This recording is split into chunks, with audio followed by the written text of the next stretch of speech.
গেলেই বাবা, বসতে গেলেই মা। কোমরটা কনকন করছে, ঝনঝন করছে। কোমরি বাদ কুঠালেই বা, বাজাতেই বৃথা মজা। আমি বলছি কালকের থেকে যাবে বাঘের মতো, আসবেই বাঘের মতো। মানুষ বেইমানি করে কিন্তু বাংলার গাছ বেইমানি করে না। জায়গায় দাঁড়িয়ে পরীক্ষা করুন।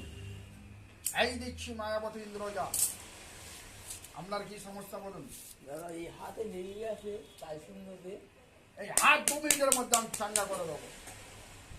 যিনি বলছে উঠতে গেলে বা, বসতে গেলে মা, কোমরটা কনকন করছে, ঝনঝন করছে, কোমরি বাদ কোটালি বাদ, বাজাতি ব্যথা মাজাতি ব্যথা।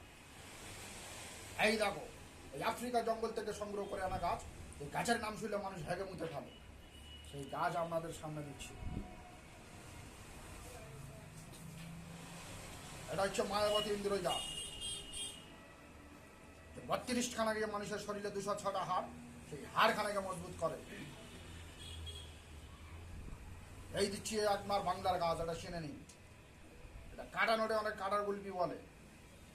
মানুষের শরীরের রক্তটা ফিল্টার করবে, রক্ত লোহিকণিকে দূর করবে, রক্ত দূষিত করবে। এই আছে